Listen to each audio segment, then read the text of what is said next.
forgotten by time, blows over the frozen earth and carries the silence of thousands of years.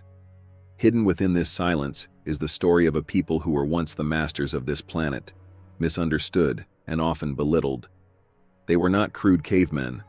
They were one of nature's most resilient and most fascinating creations, standing against the challenges of an ice-covered world.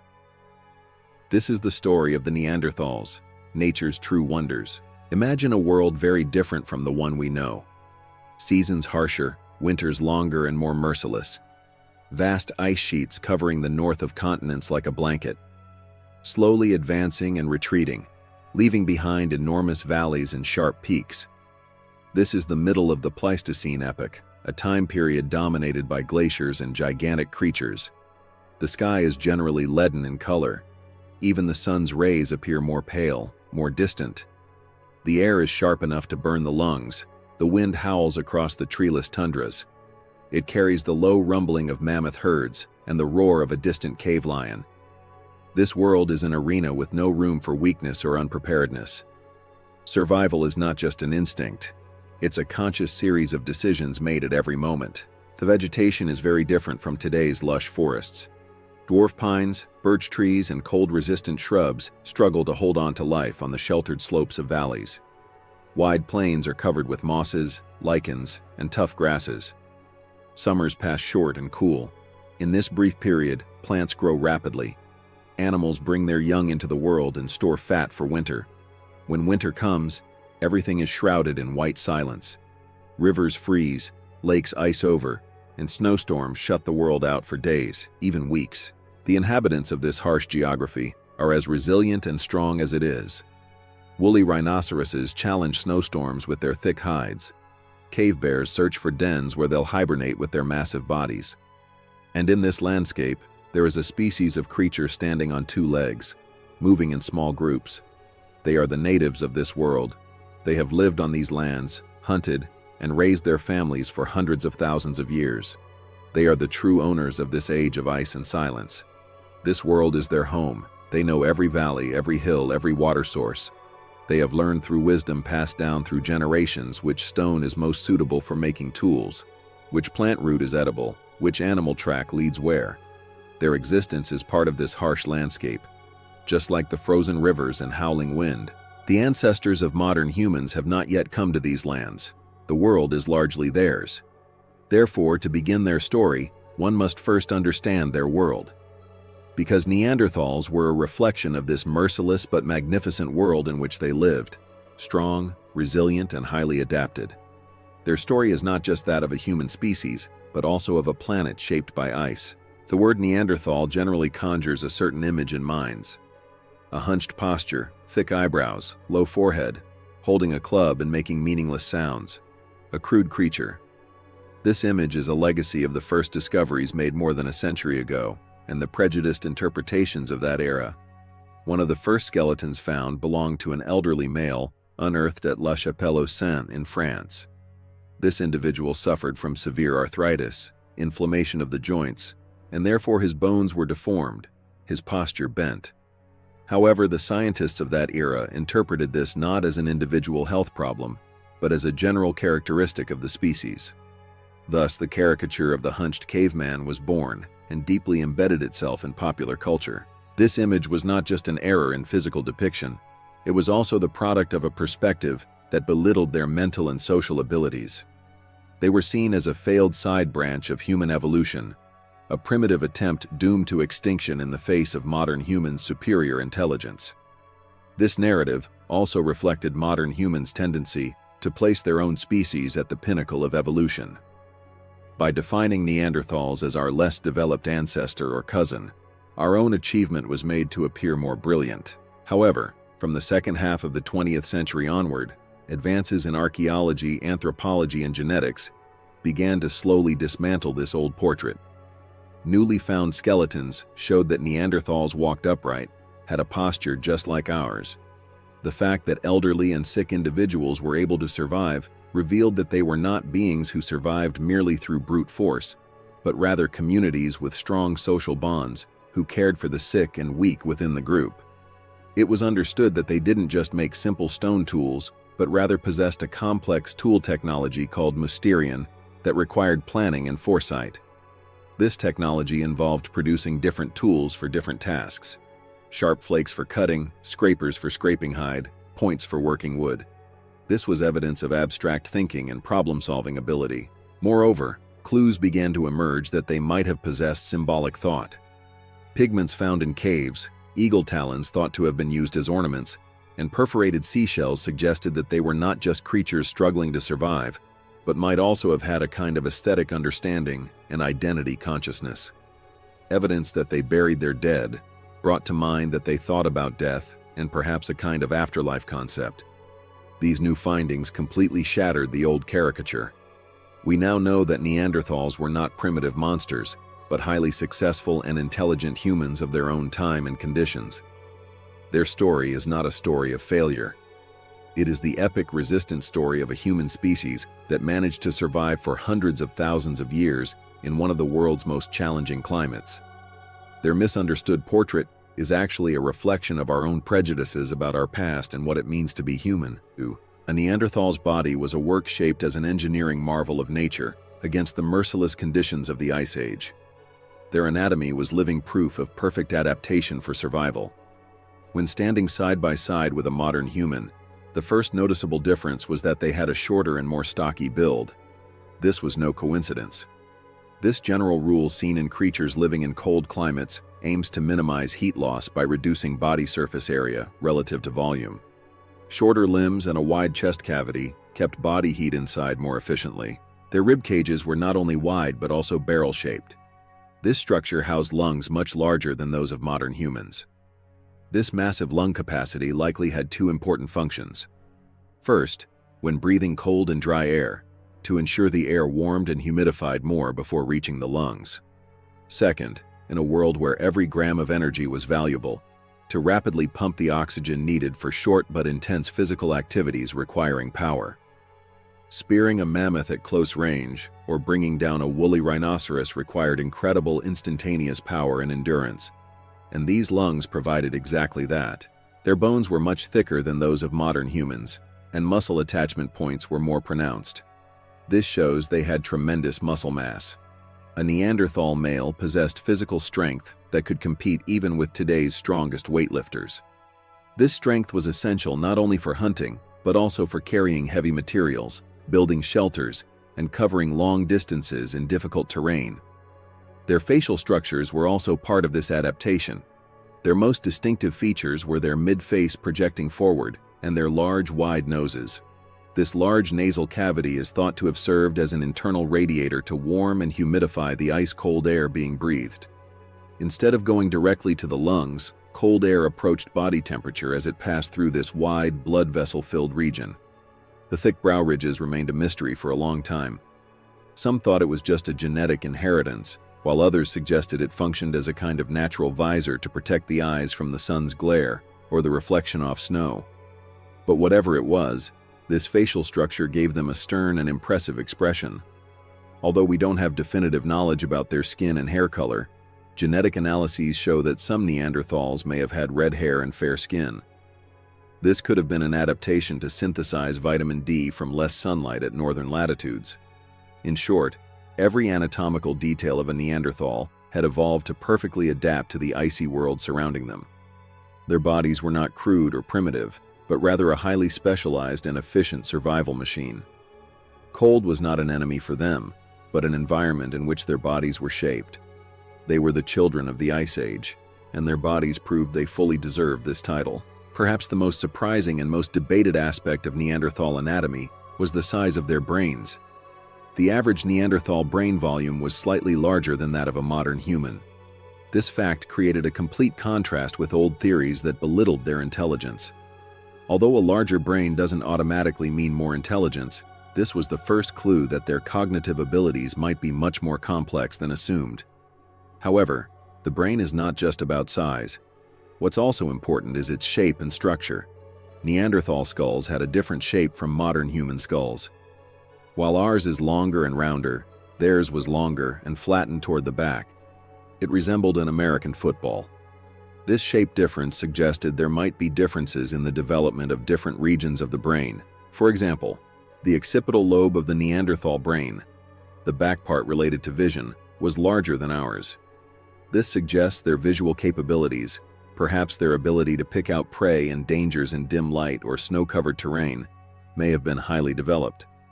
Sharp vision would have been a vital advantage during the long, dark winters of the Ice Age.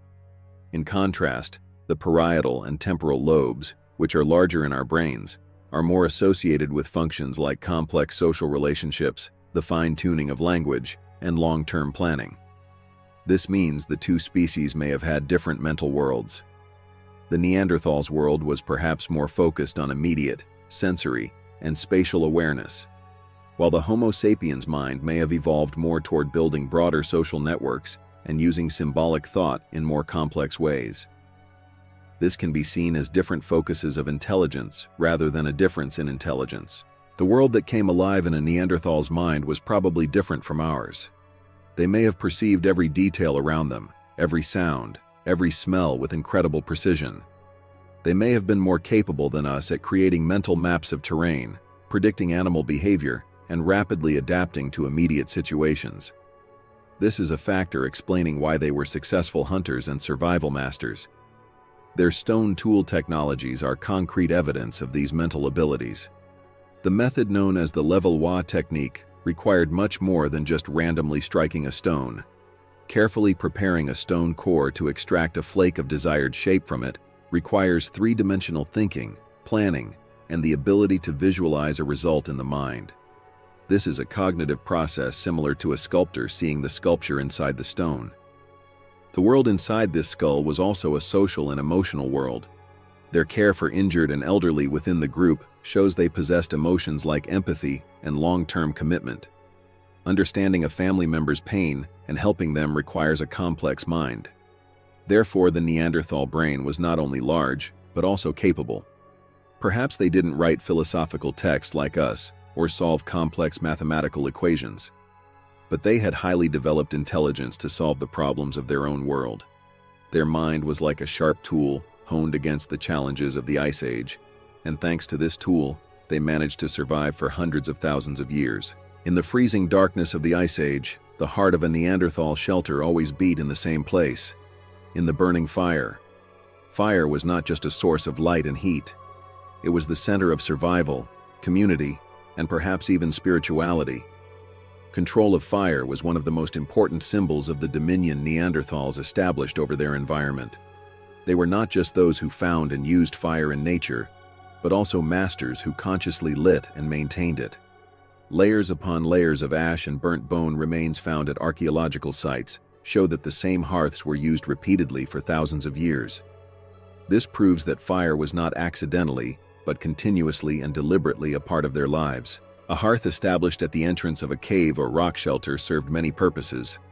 Its most basic function was, of course, to provide warmth. In sub-zero temperatures, the warmth of fire meant the difference between freezing to death and surviving. Fire was also a powerful protective shield.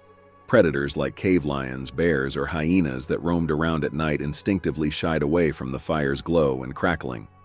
This meant the group, especially children and the elderly, could sleep safely. Fire was also a kitchen. Raw meat could be tough, hard to digest, and full of parasites. Cooking meat made it softer, more nutritious, and safer. The cooking process breaks down protein structures, allowing the body to absorb nutrients more easily. This meant getting more calories while expending less energy, which was a vital advantage in the Ice Age. The smell of bison meat cooking over the fire added a warm sense of home to that cold and silent world. But fire's importance wasn't limited to these. It was a social center.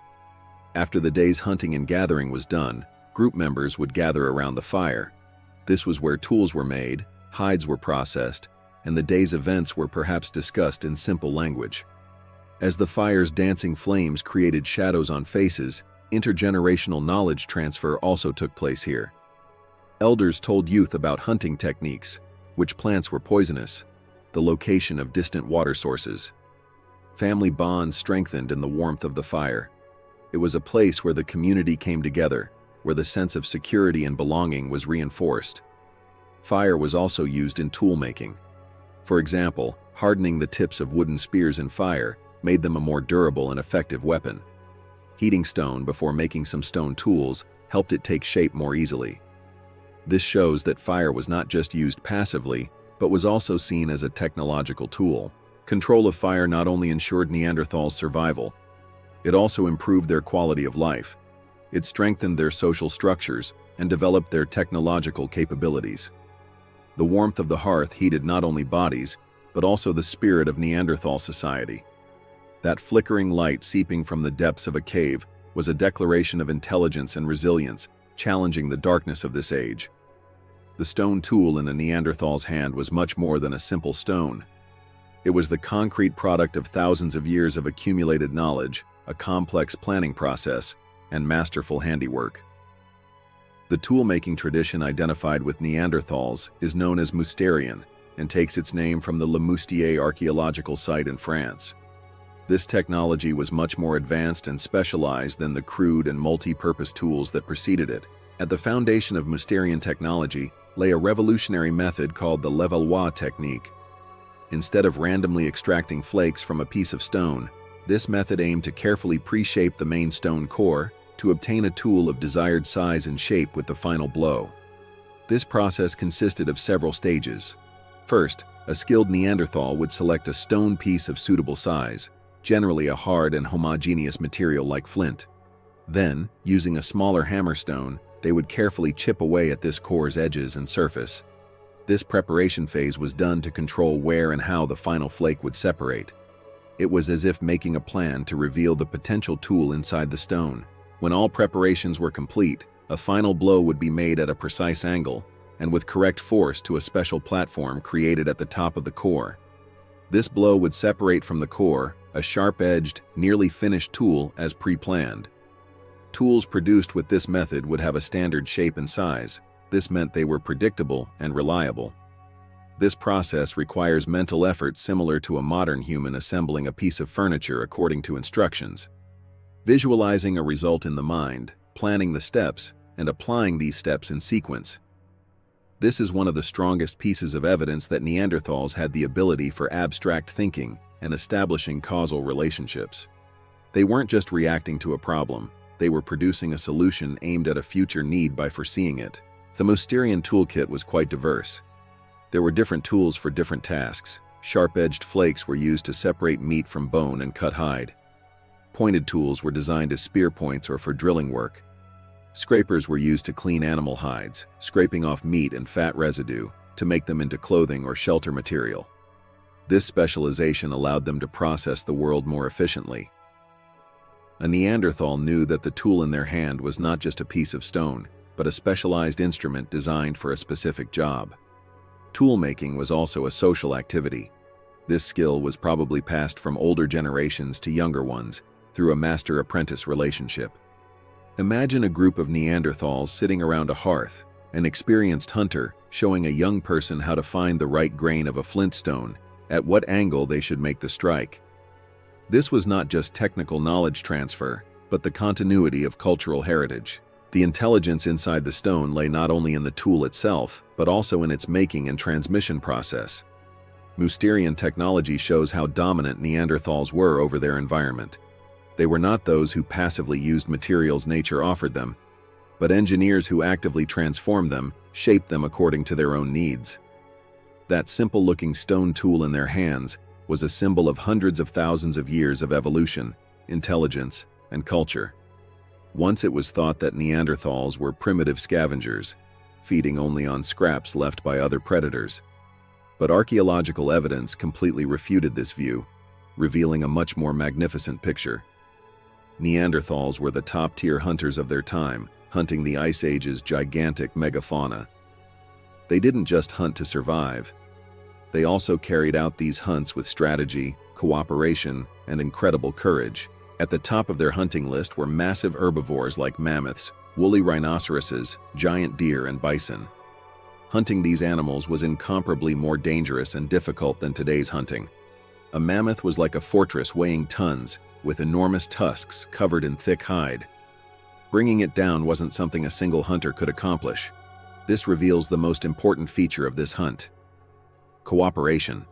A hunt probably required weeks of preparation and planning.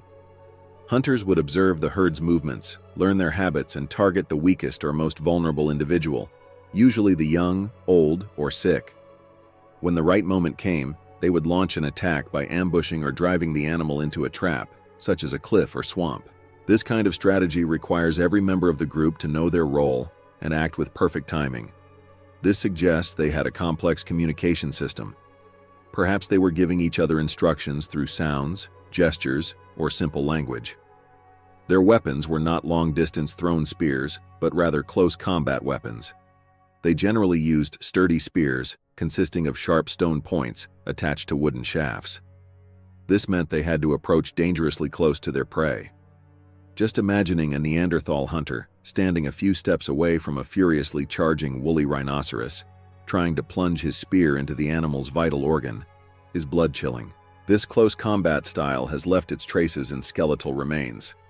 Many Neanderthal fossils show healed fractures, bruises, and serious injuries similar to those of modern rodeo athletes.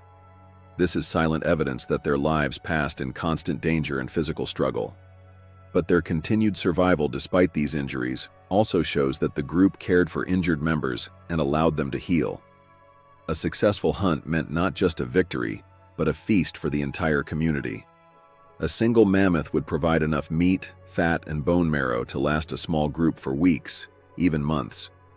Besides the meat, no part of the hunt went to waste. The thick hide was used as clothing, shoes, and shelter covering. Bones and tusks were processed to make tools, weapons, and perhaps even shelter frames.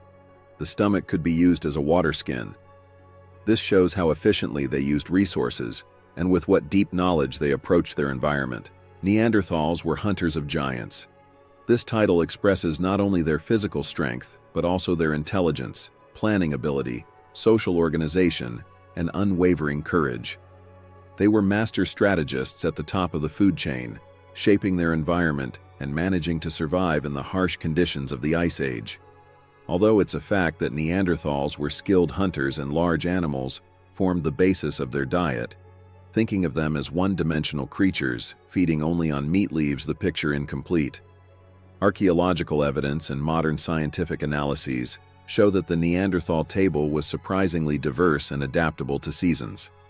They were opportunistic and knowledgeable gatherers who cleverly used all the resources around them. Especially in warmer climates or during summer months, plant-based foods formed an important part of their diet. Analysis of calcified plaque on their teeth, dental calculus, has provided revolutionary information on this topic. These remains examined under a microscope have revealed starchy plant granules, fruit seeds, and other plant tissues. This proves that Neanderthals consumed various berries, seeds, roots, and tubers. There's even evidence that some plant remains were cooked. This shows they not only gathered plants, but also processed them to make them more digestible and tasty. Perhaps they roasted roots in embers, ground seeds to make a kind of porridge. This suggests they had deep knowledge about plants, knew which were edible, which were poisonous, and which might have medicinal properties. For example, some Neanderthal dental calculus has contained poplar tree bark residue containing salicylic acid, the active ingredient in aspirin, a natural painkiller, and remnants of a mold producing penicillin, an antibiotic. This is an exciting possibility that they might have been consciously using plants not just to fill stomachs, but also to treat diseases and pains. Their eating habits also varied according to geography. The diets of Neanderthal groups living in coastal regions were enriched with seafood. Remains found in caves in Spain and Portugal show they gathered mussels, snails, and other shelled marine creatures. There's even evidence they hunted or consumed the carcasses of marine mammals, like dolphins and seals that washed ashore. This shows they weren't just land hunters, but had flexible feeding strategies that could also take advantage of the opportunities the coastline offered. Small game also featured on their menus. Birds, rabbits, turtles, and lizards, more easily caught animals, were an important protein source, especially when large game was scarce. Catching these small animals requires different skills than bringing down a large bison, like setting traps, hiding, and quick reflexes. This once again proves how broad their hunting repertoire was. This diversity is an indicator of how flexible and resilient their survival strategies were. Being dependent on just one food source would mean disaster when that source ran out. But Neanderthals distributed risks by using every kind of edible resource around them. They were true gourmets who knew and appreciated everything the geography they lived in offered.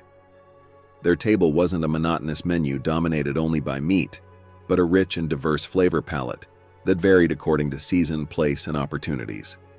This is another piece of evidence of how intricately they lived with nature and how deeply they understood their environment.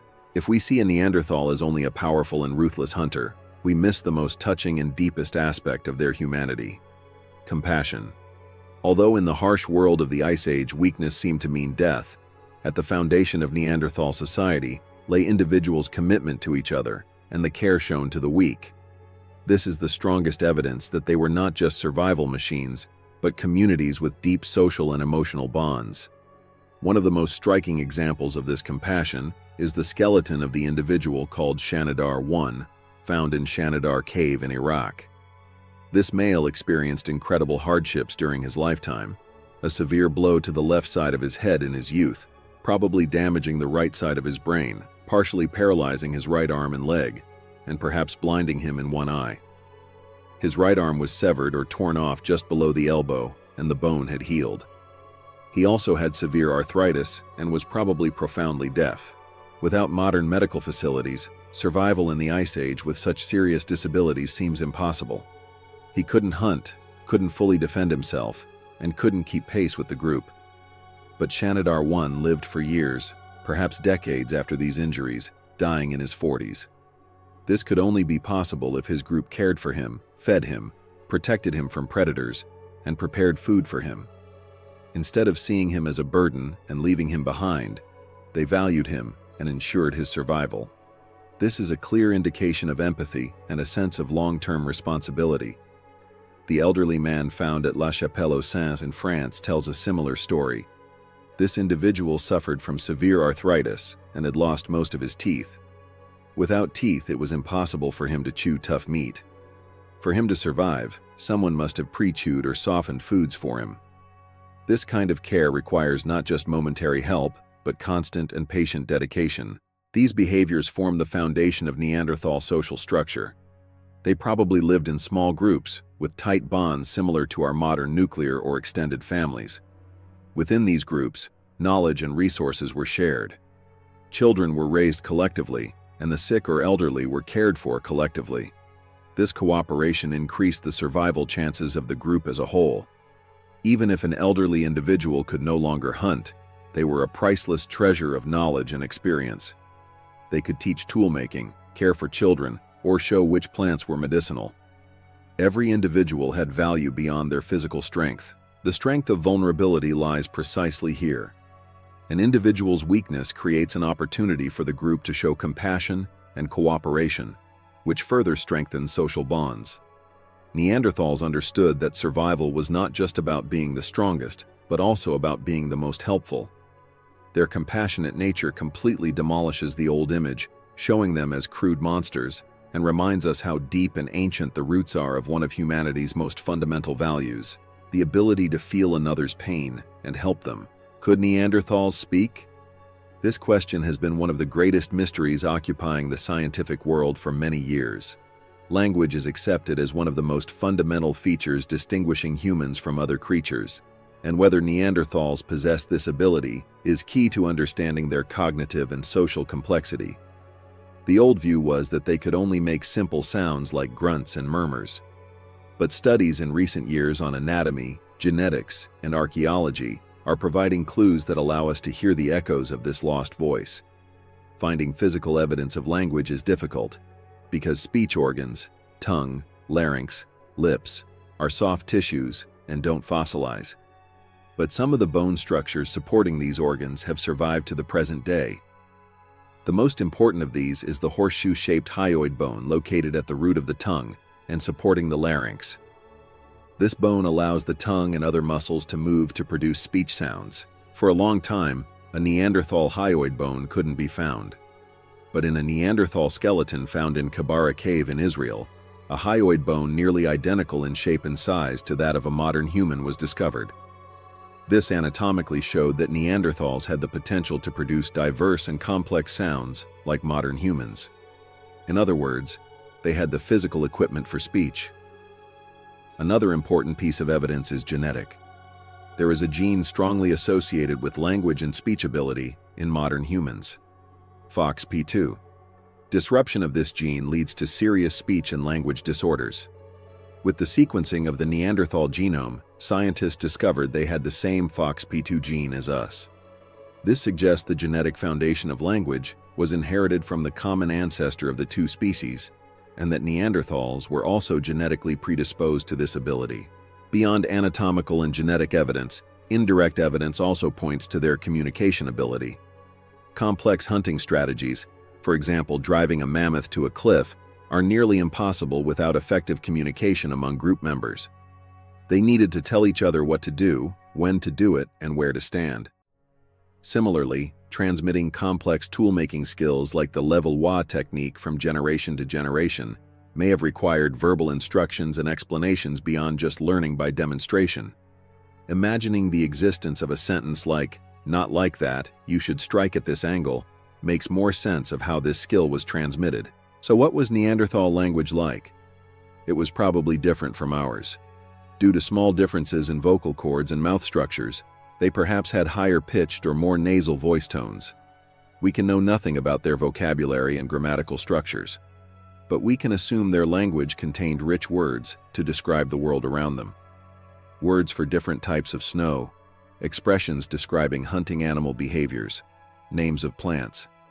Perhaps their language contained fewer abstract concepts than ours, but was more focused on immediate situations and environment. The answer to the question of whether Neanderthals spoke is increasingly approaching a strong yes.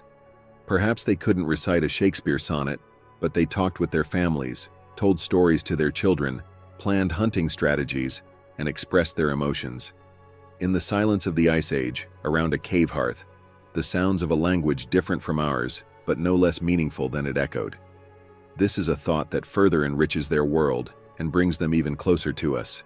Art is generally accepted as a distinguishing feature of Homo sapiens, modern humans. The magnificent animal paintings on the walls of caves like Lascaux in France or Altamira in Spain are seen as the pinnacle of our ancestors' symbolic and abstract thinking ability. For a long time, it was thought that Neanderthals lacked this kind of aesthetic and symbolic understanding. But evidence emerging in recent years shows they also used colors, attributed meanings to their environment, and may have had their own understanding of art.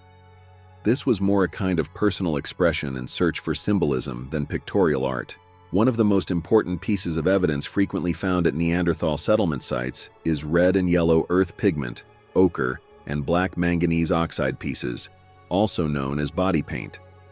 These pigments are not just stones naturally found there, but were consciously collected, sometimes heated to change their colors and even ground to powder form. Some ochre pieces bear marks, showing they were rubbed with scrapers.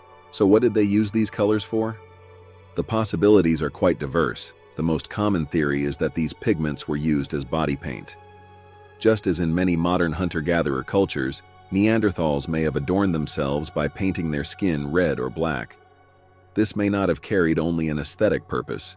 Certain colors could symbolize a group's identity, an individual's status, or participation in a ritual. Painting their faces in a pre-hunt ceremony may have given them a sense of symbolic power or protection. Pigments may also have been used to process and preserve animal hides. Ochre has properties that make leather more durable and slow its decay. This practical use may have coexisted with symbolic use. An object being both functional and meaningful is a situation frequently seen in human cultures. But the most exciting discoveries are evidence showing Neanderthals marked not only their bodies or tools, but also the spaces they lived in. In some caves in Spain, traces of red pigment sprayed or smeared on walls dating to the Neanderthal period have been found. Though these aren't like the complex animal paintings made by Homo sapiens, they may be the most primitive forms of the act of marking or claiming a space as one's own. This was a way of saying, "We were here."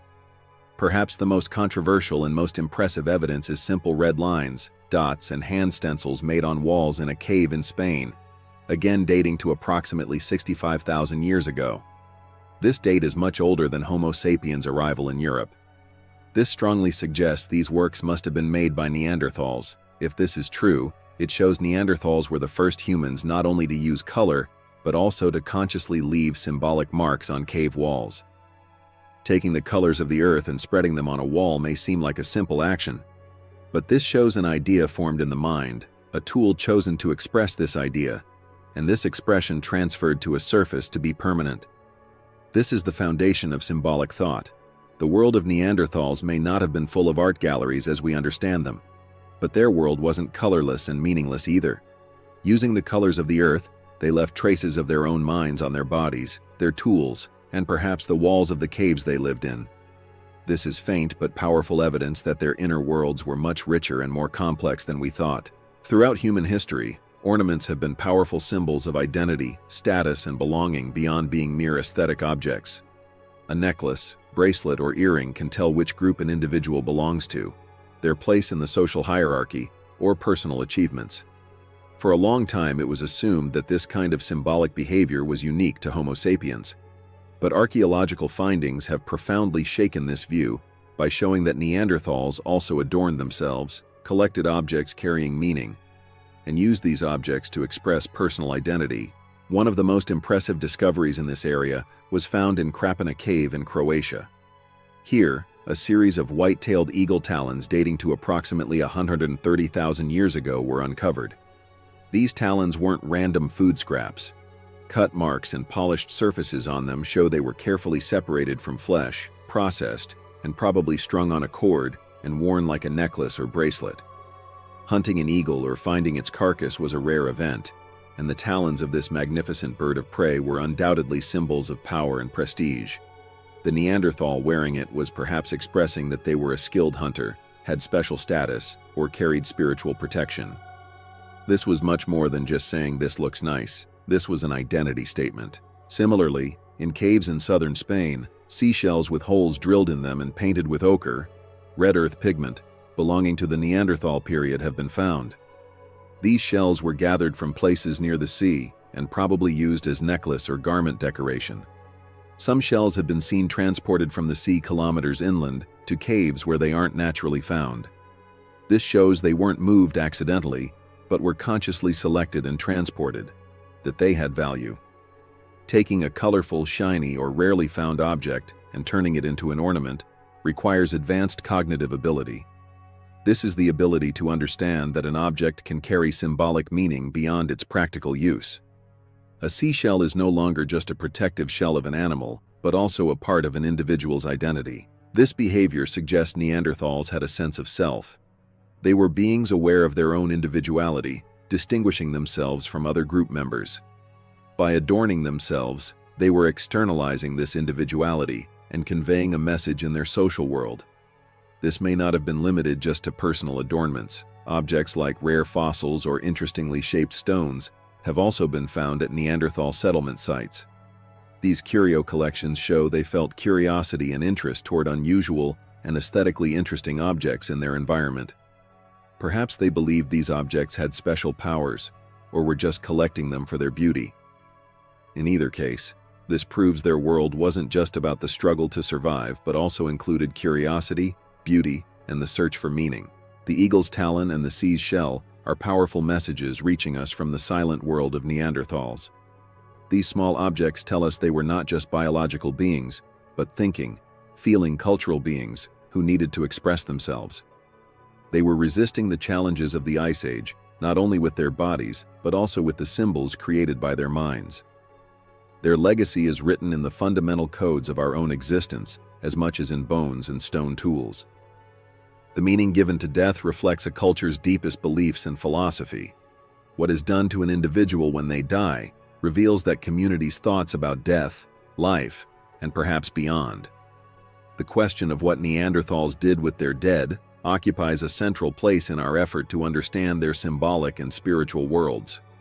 Although evidence isn't definitive, an increasing number of findings suggest Neanderthals didn't simply abandon their dead, but consciously buried them with care. This is a sign that death might have meant more than a biological end to them. At many Neanderthal settlement sites in Europe and the Middle East, skeletons have been found inside deliberately dug pits. These skeletons are generally laid in a flexed position, fetal position. This posture may have a practical reason. Digging a smaller pit requires less effort, but it may also have symbolic meaning. Perhaps this was a reference to birth, a hope for a kind of rebirth, or just a peaceful sleeping position. In some cases, the fact that graves were located within the settlement, close to living areas, is noteworthy. This suggests they continued to see their dead as part of the community rather than throwing them far away, perhaps believing their ancestors' spirits protected them. The bond between the dead and the living didn't break with death. One of the most debated and most touching examples is again the Shanidar IV skeleton found in Shanidar Cave. Pollen samples taken from the soil around this skeleton suggested flowers may have been deliberately placed in the grave. This flower grave theory created a romantic image of Neanderthals decorating their loved ones' graves with flowers.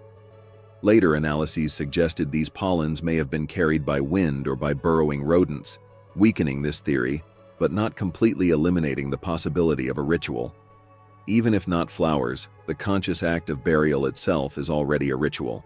Committing a body to the earth protects it from being torn apart by predators. This can be a sign of respect for the deceased. It's also a practical solution that eliminates the hygienic problems created by corpse decomposition. But explaining it only with practical reasons prevents us from seeing the complete picture. Why be laid in a specific position? Why are there sometimes clues that grave goods like an animal bone or stone tool were left in the grave?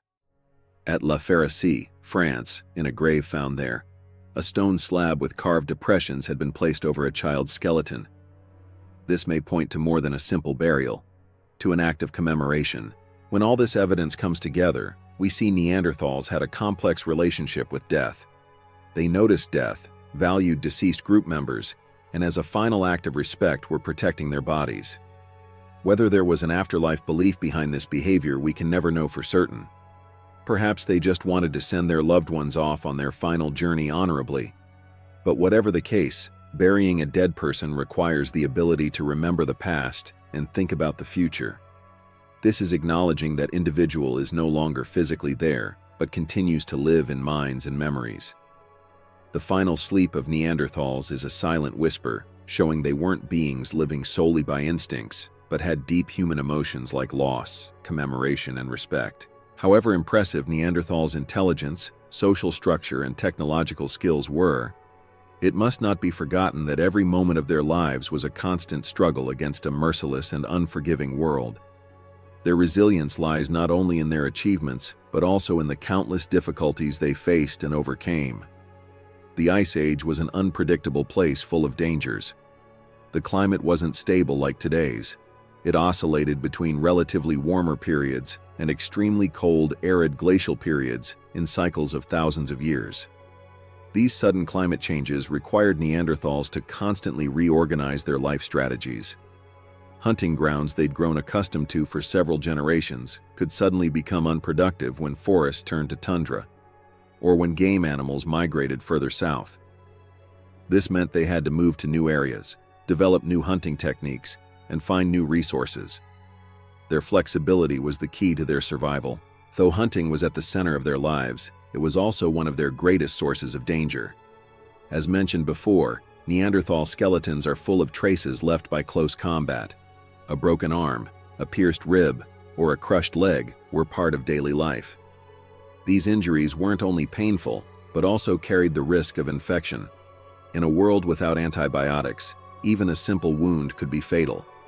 Though the group's care was vitally important, not every injury could be survived. Predatory animals were also a constant threat. Cave lions, hyenas, bears, and wolves were both competitors for their prey and could themselves be prey. Especially at night or when alone, Neanderthals could be vulnerable to these powerful predators. The protection of fire was important, but not an absolute guarantee. They may have been in constant struggle with these animals for control of caves and rock shelters. Diseases were also a danger modern humans rarely think about. Parasites transmitted from dirty water, diseases passed from infected animal meat, or a simple cold turning to pneumonia could have fatal results. Average lifespan was short.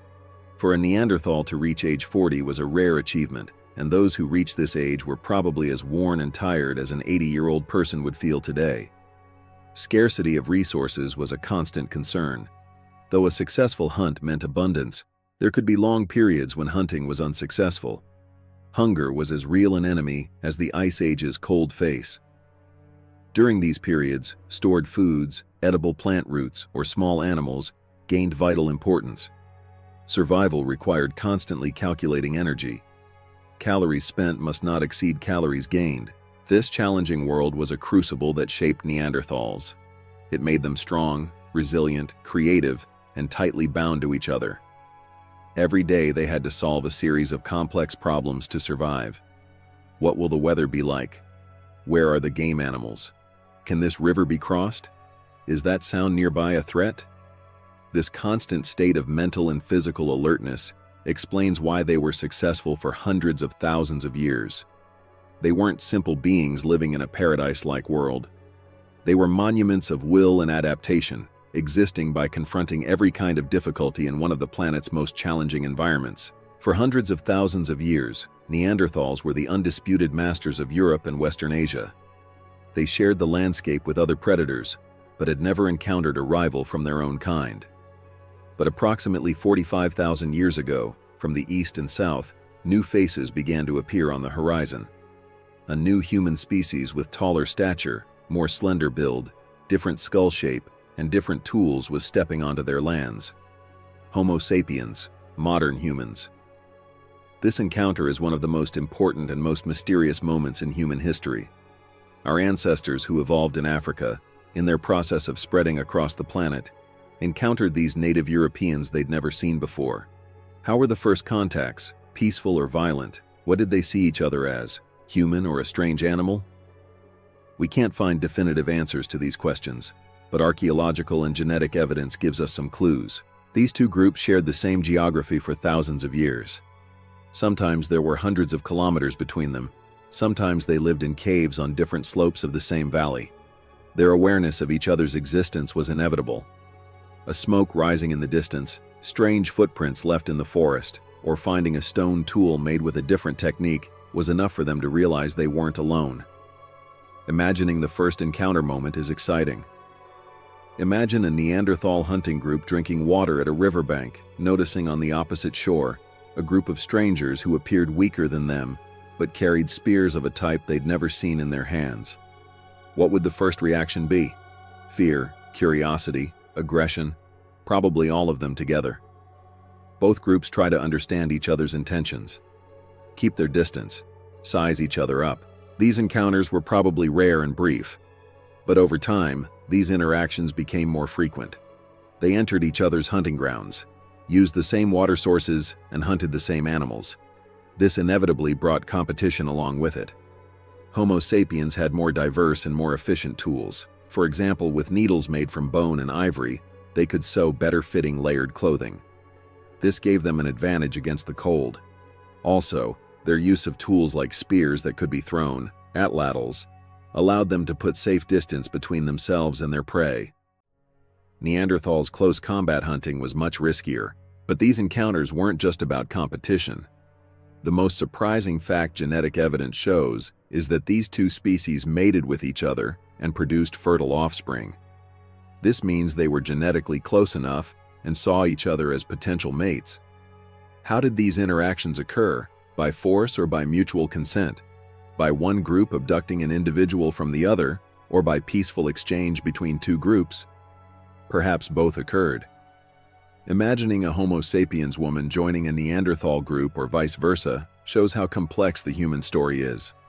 These new faces on the horizon changed the Neanderthals' world forever. Their loneliness lasting hundreds of thousands of years had ended. Now they had to share the planet with another human species as intelligent as themselves, but intelligent in different ways. This was the first step in the beginning of the end. The period when Neanderthals and Homo sapiens lived together in Europe lasted approximately 10,000 years. This is a long time for human history, and during this time the relationship between the two species was much more complex and multifaceted than simple competition or conflict. It was a period when two different worlds, two different ways of life, and two different minds came together and influenced each other, when a kind of cultural and biological exchange occurred. In archaeology, some transitional cultures carrying traces of this interaction are found. For example, the tool and ornament tradition known as Châtelperronian culture, generally associated with Neanderthals, shows features similar in some ways to Homo sapiens Aurignacian culture. In Châtelperronian regions, alongside traditional Mysterian tools, ornaments made from bone, perforated animal teeth, and finer blade-like stone tools are also found. These were types of objects previously thought to be made only by Homo sapiens. This situation brings to mind two possible scenarios. First, Neanderthals may have learned or imitated these new ideas and technologies from Homo sapiens, their neighbors. They may have seen their ornaments, liked them, and started making similar ones themselves. This shows they were beings open to new ideas, observant, and adaptive. The second scenario is that these tools may be the product of hybrids emerging in regions where the two species lived together or traded. This suggests not just genetic mixing, but also cultural fusion occurred.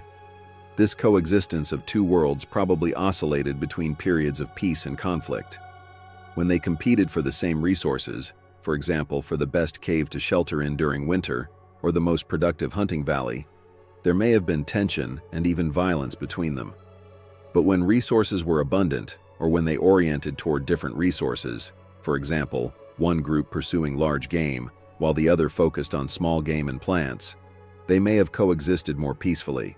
During this period, it's thought Homo sapiens had some advantages over Neanderthals. Their ability to build broader social networks may have given them the opportunity to exchange information and resources with more distant groups. This increased their survival chances in difficult times. When one group suffered scarcity, they could request help or refuge from another group hundreds of kilometers away. Neanderthals are thought to have lived in smaller and more isolated groups. More complex use of symbolic thought and language may also have given Homo sapiens an advantage. A more developed language could facilitate making more complex plans, transmitting knowledge more precisely, and forming a stronger group identity. Myths, stories, and common beliefs may have served as glue holding larger groups together, but this doesn't mean Neanderthals were completely passive and receptive. They were an established, experienced people, perfectly adapted to their environment, whom Homo sapiens encountered when they first came to Europe. It's likely the newcomers learned many things from Neanderthals to survive, such as which plants were edible, local game animals' habits, where the best stone sources were located. This wasn't a one-way interaction, but a mutual learning process. The coexistence of two worlds ultimately ended with one withdrawing from the stage. But this process wasn't a conquest happening overnight, but a complex set of demographic, cultural, and ecological changes spread over thousands of years. The Neanderthals' withdrawal from the stage is too complex a process to be attributed to a single cause. But one of the most important pieces of this complex puzzle is undoubtedly climate. They were children of the Ice Age and had perfectly adapted to cold. But this specialization that enabled their survival may have become their greatest weakness. Around 40,000 years ago, when Homo sapiens began spreading through Europe, the planet's climate entered an extremely unstable period. Brief warm periods were followed by sudden and severe cooling phases. These rapid climate fluctuations created a devastating effect on ecosystems. The world Neanderthals had been accustomed to for hundreds of thousands of years was changing before their eyes. One of the most important consequences of this climatic chaos was the fragmentation of the forested and steppe areas where the large mammals Neanderthals hunted lived. Wide and open hunting grounds gave way to smaller and disconnected forest patches. This caused populations of large herd animals like bison, horses, and mammoths to decrease and live in a more scattered manner. Neanderthals' close combat hunting strategy relied on large herds moving in such wide areas. When their prey decreased and became harder to find, their food sources were seriously jeopardized. This situation made the small and already isolated Neanderthal groups even more vulnerable. During times of scarcity, when one group perished, there might not be another group to replace it. Their populations began to slowly erode. Homo sapiens may have been better adapted to these changing conditions. Having more diverse eating habits made it easier for them to survive on small game, fish, birds, and plants when large game was scarce. Also, longer-range hunting weapons may have been more suitable for hunting in fragmented forested areas. Their broader social networks allowed them to migrate to other regions when resources were depleted in one area, or to trade with other groups. For Neanderthals, the final blow may have come during the period leading to the last glacial maximum that occurred approximately 30,000 years ago. Europe became almost uninhabitably cold and arid. Remaining Neanderthal populations were forced to retreat to refuge areas further south, like the Iberian Peninsula. These regions were their last strongholds. But even in these refuges, resources were limited, and they faced both climate pressure and competition from Homo sapiens' increasing population. Climate didn't directly exterminate Neanderthals. It didn't kill them by freezing, but it narrowed their living spaces, depleted their food sources, and made them increasingly vulnerable. The world they'd successfully overcome for hundreds of thousands of years had now turned against them. This merciless role of climate prepared the ground for their slow and tragic farewell.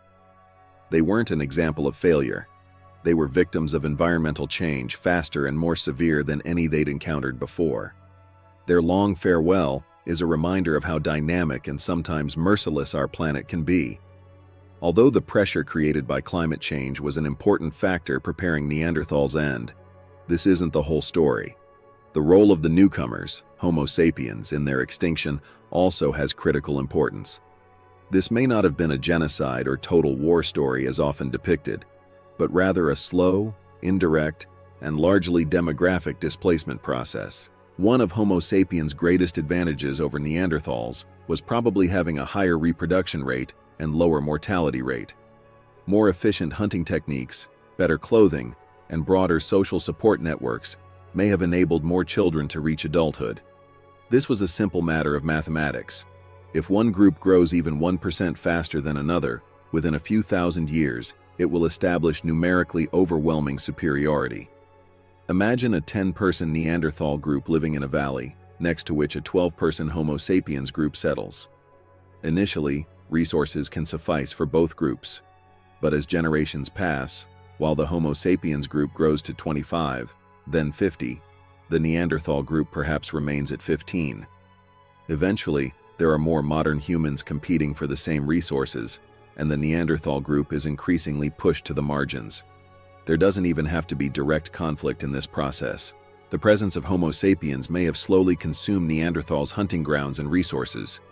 When they came to a region, they hunted the game animals more efficiently, leaving less for Neanderthals. This is called indirect competition.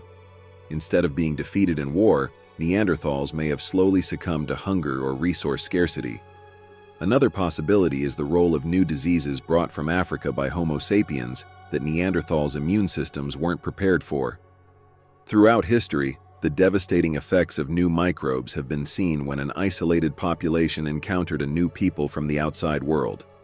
Because Neanderthal populations were small and genetically less diverse, they could have been much more vulnerable to a new epidemic disease. And finally, there's the theory of extinction through hybridization.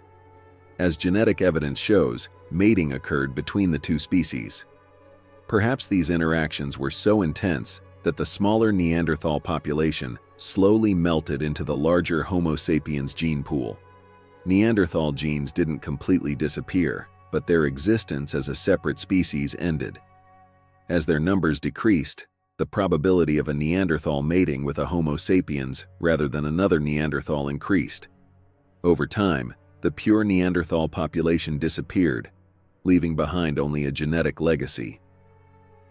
The last Neanderthal groups lived approximately 30,000 years ago in isolated refuges like Gibraltar in southern Spain. This was their last stronghold.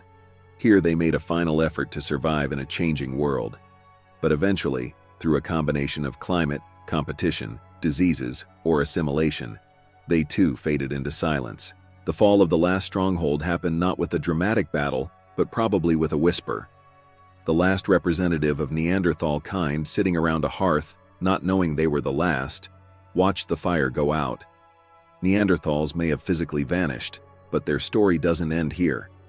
They didn't quietly fade into history's dusty pages. On the contrary, they continue to live in an unexpected place, in our most intimate refuge. in our DNA. At the beginning of the 21st century, the revolution in genetic science opened a new era in Neanderthal research. Scientists succeeded in extracting the Neanderthal genome, their genetic map, from thousands of years-old bone fragments. This incredible achievement not only provided new information about their past, but also fundamentally changed their relationship with our own species. When the genome was sequenced and compared with the modern human genome, an astonishing truth emerged. Approximately 1% to 4% of the DNA of all modern humans, not of African origin, contains Neanderthal genes. This definitively proved that when our ancestors spread to Europe and Asia, they encountered Neanderthals and had children with them. We are, at least in part, their descendants. This genetic legacy isn't just a matter of historical curiosity.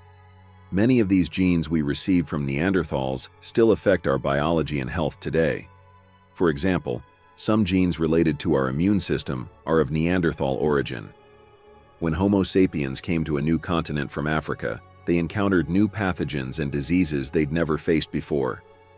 Neanderthals, however, had been living in this environment for hundreds of thousands of years and had developed some immunity to these local diseases. Hybridizing with them allowed us to quickly borrow these ready immunity genes. This may have given us a great advantage in adapting to the new environment. Some genes related to our skin and hair also come from them.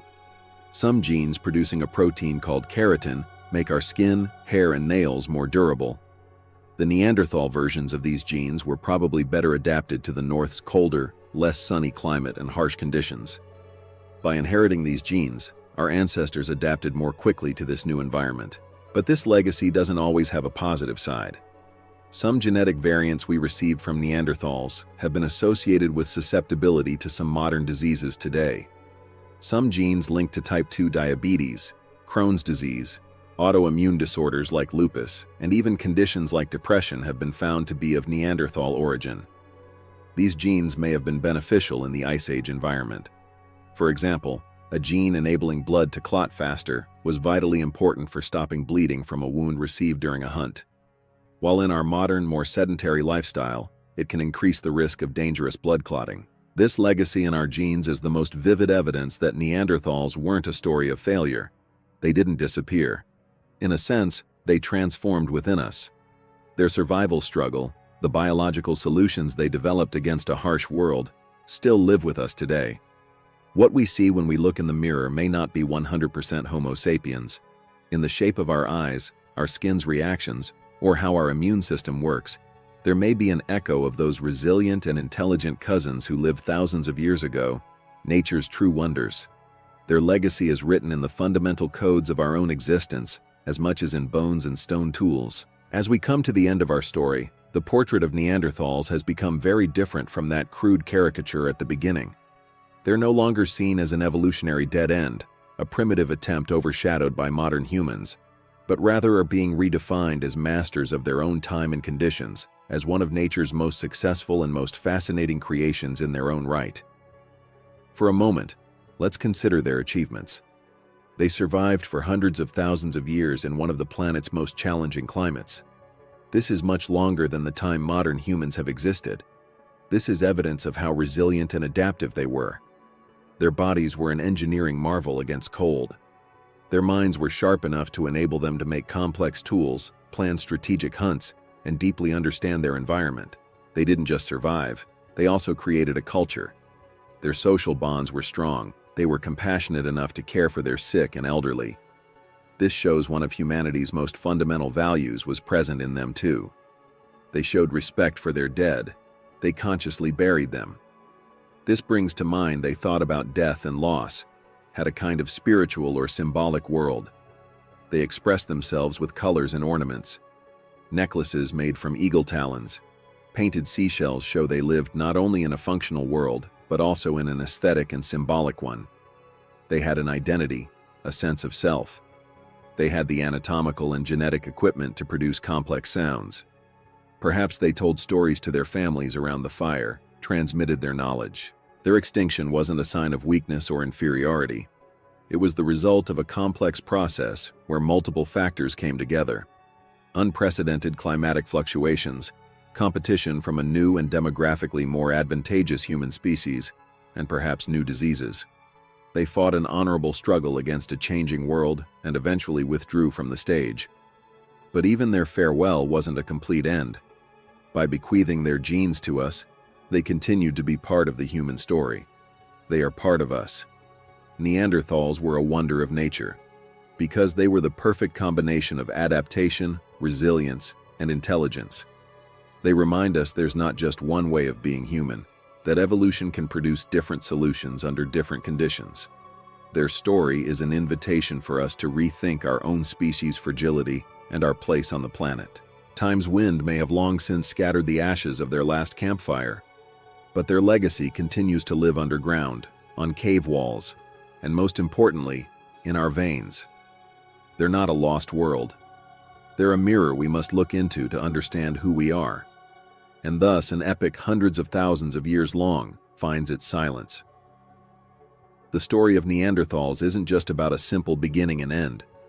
This is a profound narrative about what it meant to exist, build families, hunt, think, and feel in an ice-covered world. They weren't a footnote in evolution, but a strong and magnificent branch of humanity's tree. Today, our perception of them is purified of the past's prejudices, illuminated by the light of science. We now see them not as crude creatures, but as master survivors of a harsh world, compassionate community members, and intelligent beings with their own symbolic worlds. Their legacy lies not only in stone tools or fossilized bones, but also in the genetic codes that continue to live with us. They were a wonder of nature, and their story is timeless proof of how diverse and rich a definition being human can have.